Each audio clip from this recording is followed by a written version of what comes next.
Hi everyone! This week we are watching and thinking about Take Shelter. I hope you enjoyed it. One of the reasons that I assigned this film is because apocalypse stories, so stories about the end of the world, are incredibly popular right now. You can find apocalypse stories in movies, television shows, plays, short stories, poems. So all across the board, many writers are interested in what the end of the world might look like, and also are interested in how we can avoid it, or or if the apocalypse does happen, how we can move forward from it. Now, this movie, as you likely noticed, is part apocalypse story and part story about psychology and mental illness. And Take Shelter combines them and interlinks them. So it's really hard for us to figure out which one is right, which one is the right way of understanding the story and of understanding Curtis's experiences. For my comments on this movie, I want to focus on a couple of main things, and then I'm going to hand it over to you guys so that you can bring out other ideas or related ideas in the quizzes and the discussion board. So the first thing I want to talk about with Take Shelter is how the main character, Curtis, needs to exist within two almost entirely separate universes. The one universe has to do with the upcoming apocalypse, the end of the world. And then the other universe, the other way of understanding experience, is about mental illness and schizophrenia. All right. Now, one of the reasons the movie gives us a character who is incredibly devoted to his family is that it needs a character who is going to figure out how to move forward regardless of which worldview the apocalypse or mental illness is correct. All right, so let's talk about the apocalypse universe first.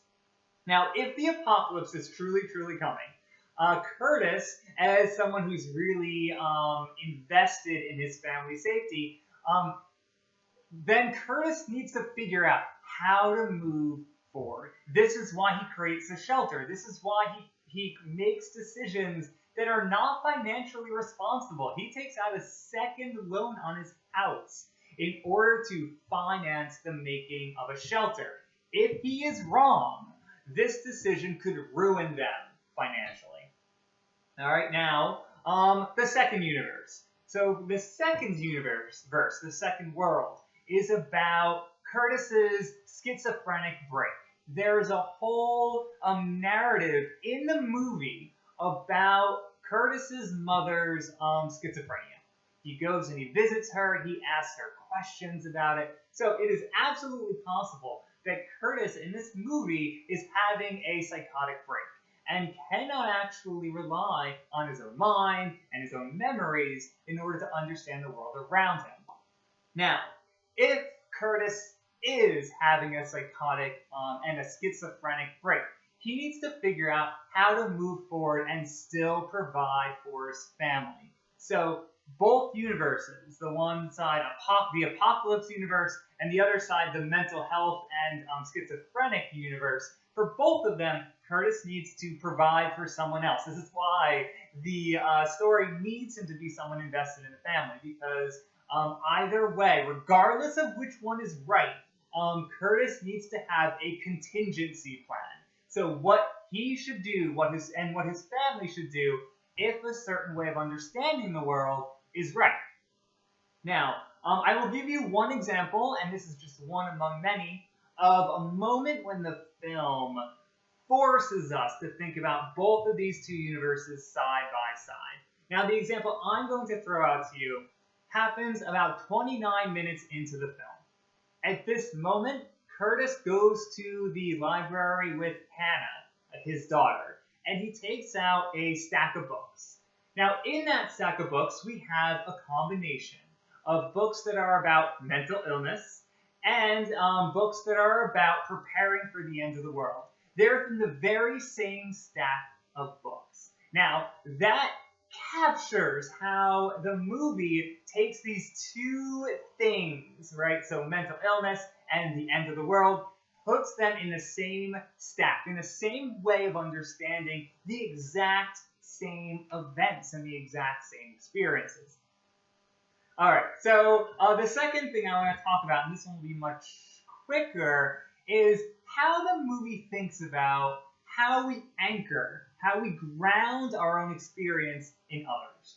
At various moments in the film, Curtis is trying to figure out if what he is seeing is real. Alright, and he does this, as a lot of us do, by relying on others. At various points in the film, he sees the birds in the sky, for example, and he asks his coworker about it, but doesn't get an answer one way or another. Towards the end of the film, he has the birds flying around him, and Hannah, who's in his arms, they fly around him and then drop from the sky dead. Now, as that is happening, Hannah's face is buried in his shoulder, so she cannot see. The movie will do things like this repeatedly because they take away Curtis's ability to rely on someone else. We all do this. This is how experience works, right? When you go to a movie and you have certain cues for whether you should laugh or cry or be scared, right? You're relying on others. Watching a movie in a community, in a theater, is much different than watching it on your own for that very reason. Now, Take Shelter very, very frequently takes away Curtis's ability to rely on someone else. Until the end of the movie, when the tidal wave is coming and it might kill us all. Alright, at that moment, and only at that moment, Curtis is able to turn to his wife, turn to his daughter, and have other individuals weigh in on whether something is happening. I'm really interested to see what you guys think about that ending and how it reads back onto needing to ground our own experience and our own thoughts within other individuals. Alright, that's it for me. I'm really looking forward to seeing what you guys thought about the movie in the discussion boards and the quizzes, and I'll see everyone there virtually.